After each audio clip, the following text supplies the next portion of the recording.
Welcome to this week's End of Days Update, coming to you from Minneapolis, Minnesota. Gosh, we had such a great time in Mendona Heights there at Foundations Christian Center. We had RMI pastors come for one service. Such a great turnout. And then the church is so hungry for the coming of the Lord. Had a great time there. And if you are in the Minneapolis area, we'll be at Living Word Christian Center here tonight on Wednesday night. We'll have a great time getting into end times again. And if you're anywhere near Northern California, we'll be in Sterling, California. No, not Sterling, Lincoln, California, Sunday morning, Sunday night. We'll have a great time getting into the Word of God. So we're coming to you every week to look at the different things that point to the coming of the Lord, specifically the gathering of nations for the Ezekiel 38 war. We look at that because the rapture is signless, but the second coming has tons of signs. In our new book, End Times Made Easy, I think there's 75, 76 some odd signs. Now remember, signs aren't there to scare you. They're there to show you how close you are to your next destination. Our destination is we're about to leave the planet. Now, we get into end times not as an escape theology, but as an acceleration theology. When you see the finish line, you run faster. I've never seen a runner see the finish line and go, well, I think I'll chill now. All that laboring, all that practicing, all that training is so that you pick up the pace when you see the end. So everything that we're looking at is to show us that. Because, you know, Jesus, he rebuked the crowd only one time. He rebuked the Pharisees over and over and over again. But the one time he rebuked the crowd was say, hey, you can tell what the weather's going to be, but you don't know your hour, your visitation. So he wanted them to know. Just like the demons, when Jesus came into town, the demons cried out, have you come to torment us before the time? So they knew Jesus was on a schedule. He was just early. So they're going to get tormented, but not then. So if demons can know, how much more the church should know? So why? Why do we get into this? So that we make changes and we don't fit church into our life. It is our life. I mean, this is it. This is all hands on deck. Every single week I get shocked at what I've seen. So let's pick up with what's happened around Israel, because one thing after another are pointing to the tribulation. One thing after another are pointing to the coming of the King. So Jesus said, when you see these things, lift up your heads. Why? He doesn't want you downtrodden. Your strength will be tied to your joy. So if you look up and see these things, wow, we're about to see Jesus. So let's pick up with what's happened. It looked like there was an Israeli airstrike in Syria. It's the first time they've hit the airport since 2019. What was it? A cache of weapons and missiles. They get hauled down from Iran into Syria, and Israel did one last week. It's pretty wild that Russia threatened them not to do any more airstrikes in Syria. Well, no one talks about stopping Iran from bringing missiles down into Syria so they could be right on Israel's doorstep. Even the U.S. this week told Hezbollah, stop stockpiling weapons on the northern part of Israel because it's blatantly looking like you're ready to start a war. It looks like the nuclear agreement with Iran's not going to happen, so I like what Israel's response was. It doesn't matter. We're going to take out your weapons either way. That's their stance they have to take, because no one really comes to their aid anymore verbally. Nations should be verbally saying, you can't do this. Because remember what Iran said 2 weeks ago? In the midst of their negotiations, they said, we'll vaporize New York City. That's not how you do negotiations, to threaten another nation. So many things are happening like that. Then you had Jews go up on the Temple Mount this last week, and of course, the moment they bowed in prayer, they got arrested. So I think in the days to come, you're going to see so much action there at the Temple Mount. I did like that the Sanhedrin a couple of weeks ago got the secretions for the red dye, for the red heifers. They're ready. I mean, they got the oil of anointing ready. So many things are pointing to the coming of the Lord. You had Taiwan having to fire missiles at Chinese drones coming into their area. You had Iran literally trying to grab one of our unmanned vessels in the Mediterranean Sea. We had to go stop them. So you got nations doing little things that could easily lead up to World War III over and over and over and over again. We've got vessels in the Taiwan Straits. We got America is having a show of strength there just to try to tone down China. It's weird that China just made the decision over the last 6 months, we're going to take Taiwan. We don't care what anybody says. So it'll be wild to see how that plays out. But there's so many natural things happening too that I don't have a chance to get into. But right now, you have the worst drought in Europe in 500 years.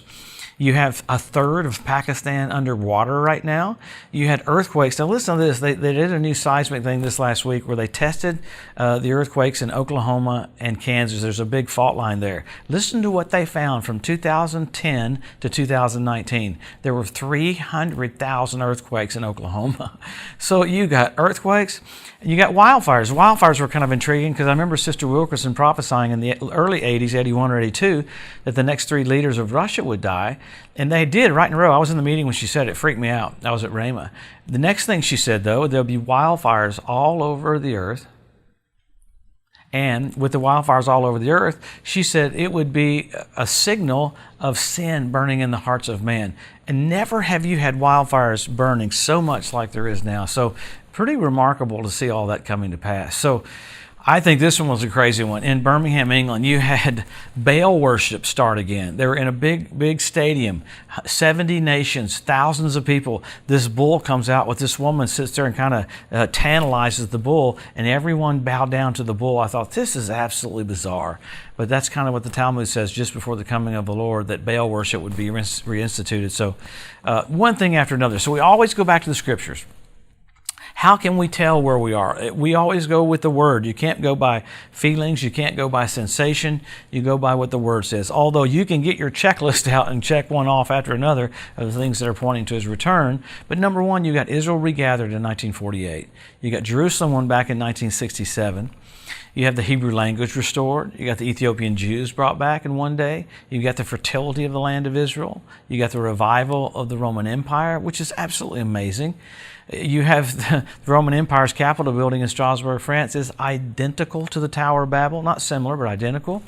This last year, you had foxes show up on the Temple Mount. You had the Dead Sea turn blood red where Sodom and Gomorrah were. Now, this is the crazy thing. It turned blood red on the Day of Atonement. I mean, that's absolutely amazing. You have the ritual baths around the Temple Mount fill up with water, first time in 2,000 years. You have 172 different species of predatory birds. I mean, how crazy is that? At the end of the Ezekiel 38 war, God calls on the fowl of the air to clean up the land. 7 years later at the Battle of Armageddon, He calls on the fowl of the air again to clean up the land. So you got nature, birds in position. You got Russia in the Ukraine, Russia in Crimea. You had Turkey literally going into northern Syria, and they said, we're cleansing northern Syria like Russia's cleansing the Ukraine. They're killing people. They're not cleansing the Ukraine. So there's so much more. Men will be lovers themselves with selfie sticks. So you go from signs to signals. You had blood red moons on Passover and Tabernacles, 4 in a row.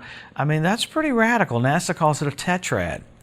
With that, I forgot to talk about NASA has a new DART program they're starting this week. It'll be the first time where they ever tried to deflect an asteroid to see if they can change the course of the asteroid. That's happening this week. Why? They know these asteroids are coming more and more and more, so pretty wild. I mean, with that, you had the blood red moons on Passover and Tabernacles. When's the last time you had that on Passover and Tabernacles? 4 in a row. 1967 when Jerusalem was won back. Wow. 1948 when Israel was made a nation, and 1492 at the Edict of Expulsion when the Jews were kicked out of Spain. God raised up Columbus to sail the ocean blue in 1492. What did? Discovered America to be a safe harbor for the Jews. I mean, then after that, you have the Bethlehem star. I love that. Jupiter, Regulus, Venus come together. The constellation was Virgo. You had Regulus do retrograde motion, and it formed a crown over Jupiter. It crowned Jupiter a king planet when Jesus was born. How wild. Well, NBC Nightly News this last year said we have a celestial event, Jupiter, Regulus, Venus, Bethlehem star, first time in 2,000 years. There's so much that happened in 2017 in the heavens. I told the Lord, I said, if you're not coming in 2017, you missed a wonderful opportunity, because it was sign after sign after sign after sign after sign. So this is it.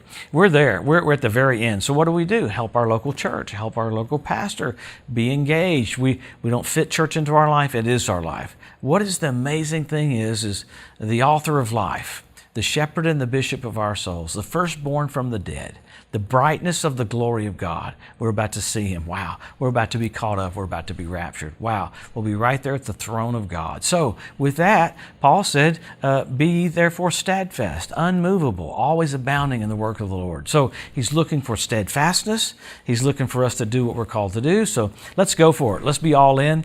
Let's give it our best, because we're about to see the King face to face. We'll come back next Wednesday and we'll see what all's happened, and we'll have a blessed time. See you next Wednesday. God bless you.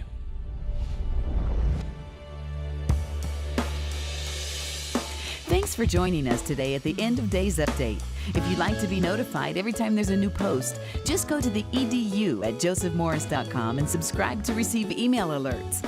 If these posts and updates have been a blessing to you, please consider making a one-time donation to help get the message out, or even becoming a monthly partner with Joseph Morris Ministries. Thanks again for tuning in to the EDU, and we'll see you next week.